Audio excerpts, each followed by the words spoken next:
Guys, one of the often overlooked levers for financial independence are people's careers. Many people stick in their jobs, getting the same pay every year, or at best getting inflationary pay rises.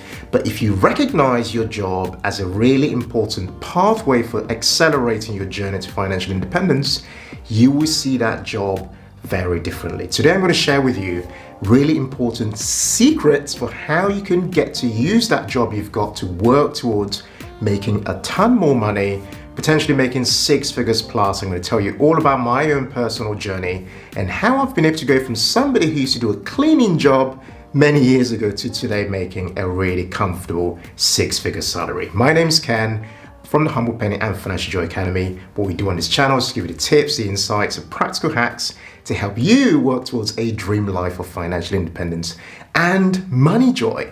Right, before we dive in, so I'm going to make this super practical because jobs play really important roles in our lives day to day. Okay, so it's important that we really have a good perspective on the realities of work. Okay, I'm somebody who's pro-work, by the way. I enjoy working, but it's very important to understand what position that job plays in helping you achieve what you want to achieve in life. Most of us just do our jobs to pay our bills, but don't think of it as something a lot bigger. So today I'm going to give you a lot more of an insight on how to start to rethink your job to move forward. But before we talk about these secrets for career success, I'd love to start off with some real truths about your career, okay? Now, some of these might shock you, so get yourself prepared because, the minute you've become exposed to these, they will really change the way you see your job going forward and hopefully change it in a really positive way, okay? So here's the first one, and get ready for this, right?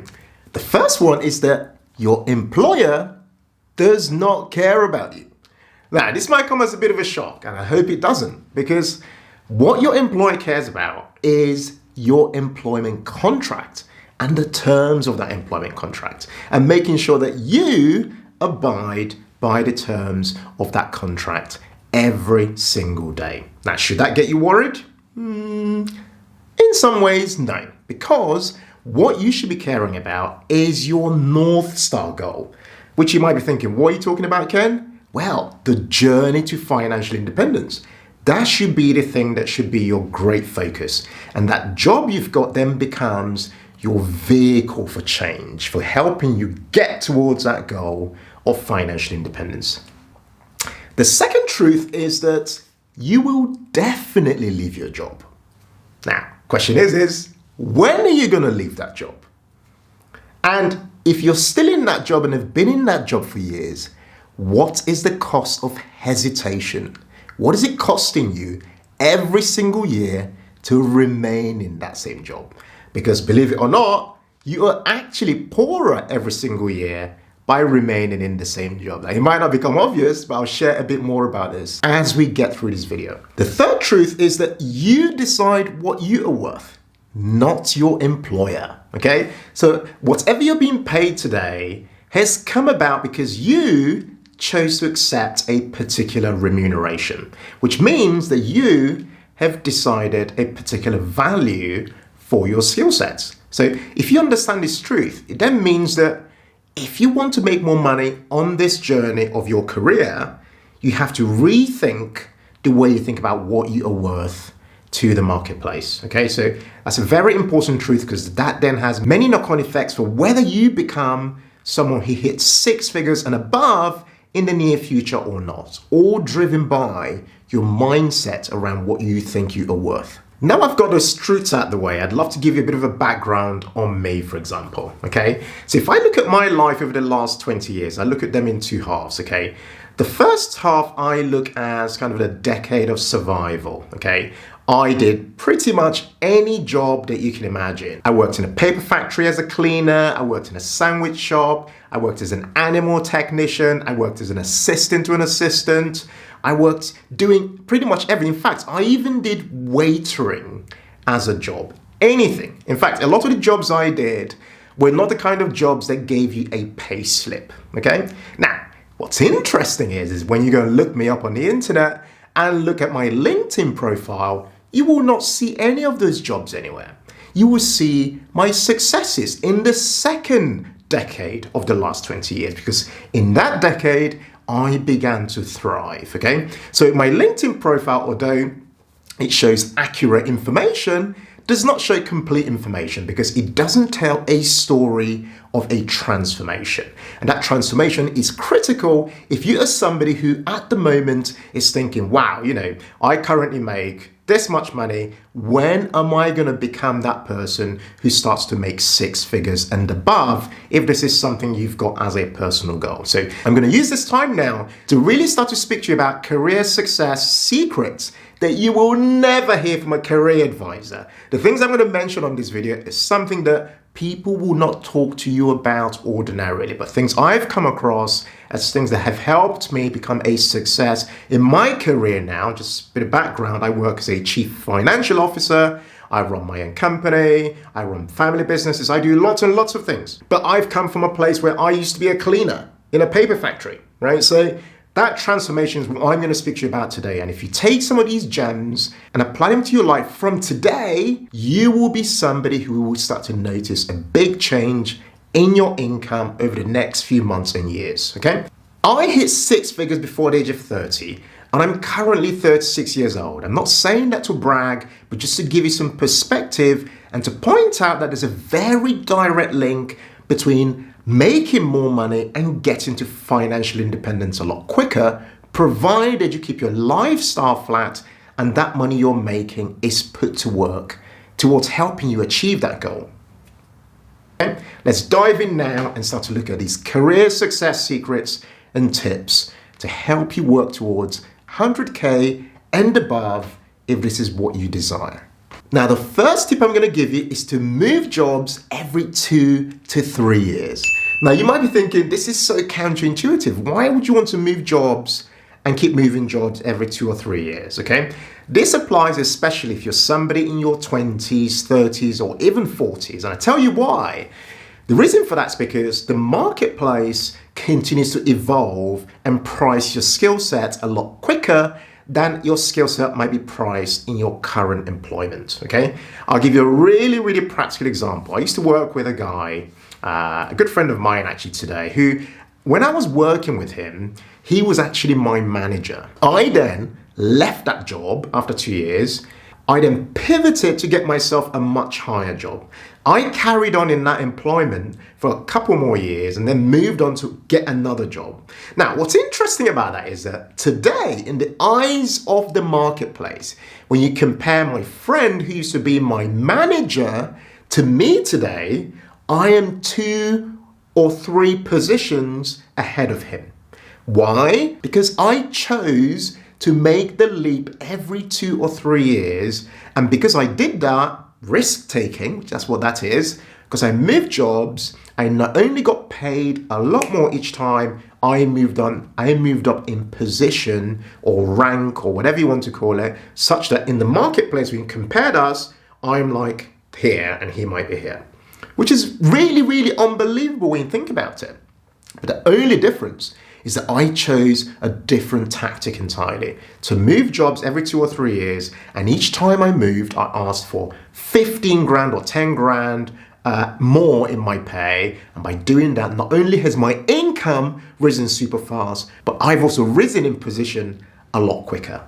The second tip is to get yourself a VIP employer. So you might be thinking, what is a VIP employer, right? Have you ever asked yourself how your current employer, in terms of what they offer you, differs to what you might be able to get out there in the marketplace? I'm going to put a chart up on the screen so you can see what I mean when I talk about the different types of employers, okay? There's a very direct link between the type of employer you've got and the level of wealth generation you can get. Okay, have a look at this chart. So I'm going to read from my iPad really quickly. So you've got, at the very bottom of the pile, you've got what I refer to as crap employers, basically. These are people who just offer you salary and holiday, and that's all you get, okay? Next up, I refer to these as the basic employer. They offer you a bit more. They might give you salary, a bit of holiday, and then some pension. That's the basic stuff, okay? That's what most people get these days. Next is the premier employer. Now you're kind of moving up in the world, because this employer gives you additionally healthcare cover, which is like Amazing, right? But above all those guys is the VIP employer. This is the person you want to be working for because they will give you a bit more perks, bonuses, and extra holidays. And beyond the VIP employer is the VIP Plus or Platinum employer. Now you're really at the top of the tree. And these guys give you something a lot more rare, which is share options or equity in the business you work for. You should really sit down and ask yourself, what type of employer have I got? A crap one? A premier? A VIP Plus? Which one is it? Because the more you move up in that world and choose a VIP Plus employer, right, the more you are likely to generate wealth and build that wealth over time. And just to throw a further perspective on that particular point on the type of employers, a real life example is that I used to work for an employer who at the time did not offer me a pension contribution. In fact, nobody in the company was offered a pension contribution because it was an entrepreneurial business. It was only 2 years old and what have you, okay? Back then, pensions were not a requirement, a compulsory requirement for employers. And what that meant was that over the couple of years that I worked at that company, I lost out tens of thousands of pounds in potential pension contributions. So although I benefited in other ways because I was learning entrepreneurial skills and I was hoping to build a business, it cost me financially as well. Okay, so that's a really important kind of perspective worth putting out there so you can kind of see how this can work out in real life. The third way to get to that 100K plus is to ask for a paid qualification from your employer. What do I mean here? I'll give you an example with myself, okay? I did an executive MBA through a previous employer. That MBA cost something like £70,000 to actually do that program for 2 years.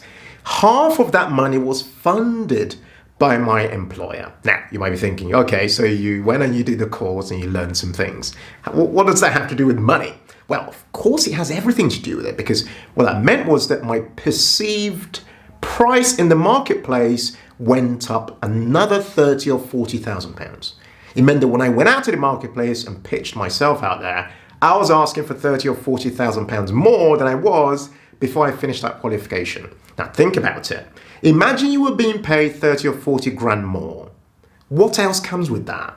Of course, pension contributions, because typically your pensions are based on gross salary. So the more money you're making through, say, doing a qualification, a specialized one, for example, the more you are also building your pensions and building your wealth overall. Now, throw in also all the other benefits you get. The fact that I did an exec MBA means that I'm viewed inherently as somebody who has a master's degree, and obviously with that comes a perception of intelligence, with that comes a perception of authority, with that comes expertise. So many other things come about by doing a specialized qualification, provided it's something that's really sought after out there in the marketplace and something that really gives you a ton more personal value in your own life. So if me, for example, so much has happened because I chose to do an executive MBA at a really reputable university, for example. I did mine at the Judge Business School at the University of Cambridge. And that meant that, I've now got access to that network for life. Pretty much I go back to that institution every single year to go and do some further learning. So choosing to ask your employer for some further studies is something that will add an unbelievable amount of value to your life, provided they are paying for it, okay? That's the whole point. They're paying either a big portion of it or all of it for you, so that you are then acquiring a skill set that has value potentially for life. Number 4 is to become an intrapreneur. What do I mean here? Well, you're an employee at a company or a business or wherever. You could also become somebody who has a bit of an entrepreneurial flair within your organization. So, practical examples. I used to work with a bunch of guys who made fairly good incomes ordinarily. So their basic salaries were quite good. I'd say something between £6,000 and about £8,000 net income per month. So very good salaries. But these guys also found a way of being able to negotiate for themselves 10 to 25% of any business that they are able to bring in to the business that we were all working at. What that meant was that every single month when I was calculating their commissions, they were earning stupid sums. So imagine they were making like 6 to 8 grand of net income. They'd be making like 25k plus just in commissions alone. And I've seen this at all levels, whether it's somebody just making, say, 2k extra just by bringing in a particular type of business or a client. The key, though, is that these people did what most people do not do, which is to go to their employer, their manager, whoever, and say, look, I'm going to explore my networks. And if I bring somebody into our business, look at all this value this could add to our company. Oh, and by the way, for doing that, could I please get a recurring commission of about 10% for bringing that business in? This is how you start to change the game when it comes to your income. The key is to ask. Next is to become a side hustler. Now, I mentioned this because I wanted to offer you a particular perspective on side hustling that most of us do not think about, okay? Now, side hustling is in effect risk-taking on the back of your employer's balance sheet. When you think about it, right? You are effectively taking risks with the comfort of your employment from your employer. That's really what you are doing, okay? So this is exactly why I'm saying that if you are somebody who wants to hit 100k plus, prioritizing side hustles whilst you are working is exactly what you should be doing. So you've got yourself a bit of a cushion. And by doing the side hustle, you're in effect diversifying your income and giving yourself options in case anything ever happened to your employment, okay? I've done a video recently called 14 high-paying side hustles for you to check out this year. I'll put a link to it below and above. Check those out, pick a side hustle, explore it, and begin to apply the skill set you're learning in your job to a new environment, which is your own business or side interest. Number 6 is to do your boss's job. That's right. So most people go to work, they've got a manager, of course, who tells them what they should be doing. That's the whole point, right? But how about if you started to figure out how to do your boss's job? Imagine you've got your own normal job description, but you made it your business to learn 1 or 2 or 3 skill sets or to take on an area of responsibility that they've got a remit for. What that does is that it puts you in pole position for asking for pay rises that exceed the typical 2 or 3% that everybody complains about every single year.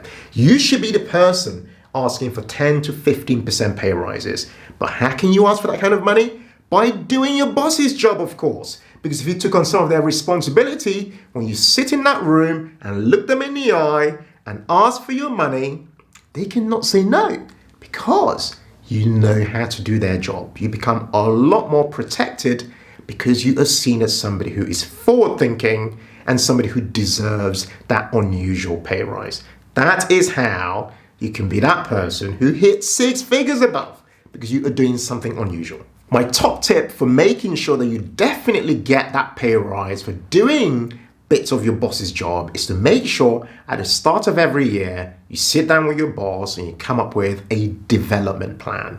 You say to them, these are the areas I'd love to take things on. Oh, and by the way, I'd love to kind of help you out a bit more to take on some of your responsibilities, to take things off your plate, okay? That's the language. When you do that, they look at you and go, oh, that's nice. Yeah, that's great. That shows that you are developing. But when you say that, you also have to say to them, as a result of doing that, if I hit all my goals in a year, let's agree between us a conditional pay rise of 10 to 15%. Choose a number, okay? But make sure you agree that. And as soon as you leave that meeting, type up an email and get that in writing. Because a year later, people's memories start to get affected and they forget what they've said. Then you dig out that email and show it to them. Boom, there's your pay raise. The final tip I'll give you for today is to ask for more money. The number of people out there who do their jobs day in, day out, but without actually asking for more money is unbelievable. do not be one of those people. People who ask for things either receive what they've asked for or get a no. That's the worst that can happen, okay? Nothing else. But more likely than not, they'll get a yes because most people do not ask. I am somebody in my entire career, I've always been that person who always, at the very beginning of the year, I'm thinking to myself, what is my income goal? And what proportion of that income goal is going to come from my day job, okay? You should be doing exactly the same thing, because if you're thinking like that, then you will already have the questions and the type of income goals that you want to be asking your employer for, such that you know that you've already secured that element of your income goal just from your employment alone. My tip in this area is to make sure that you are definitely asking way beyond the 2% that everybody talks about. I'd be asking for 10% and above, and you should be doing it using two things. One is market data for the particular skill sets that you've got. Go and look for some piece of research that justifies the type of income that you should be paid for the skill set you bring to the marketplace. The second piece of information that you need is a development plan. So come up with the things you want to be learning and the areas of responsibility that you want to have in the year ahead. Use those two things, sit down with your manager or your boss or whoever, and begin to have those conversations. And when you finish having those conversations, be that person who then says, there's one more thing. I'd love to propose a conditional pay rise of 10% or 15% for hitting my goals, okay? So ask and you will receive. Don't be that person who's shy. Do not be shy at all, because the only people who receive anything are the people who ask for them. That's just facts. So be that person who asks, and you'll be that person who sees their income going up year after year after year. Because remember, if you asked last year, it will be expected that you will ask again next year. And guess what happens? It becomes the norm. It becomes what gets done. You get paid more every single year because you are delivering more value every single year. I'd love to recommend a book that you should make sure you definitely check out. This book's definitely helped me get better at negotiating what I believe I'm worth. The book is called Get Into a Yes. I'm going to put a link to it below and above for you to check out. Make sure you have a look at this book, click through the links, buy it, and get started with learning the art of negotiating to get yourself to a yes. Guys, I really hope you've enjoyed today's video on career success secrets to get you to 100K plus.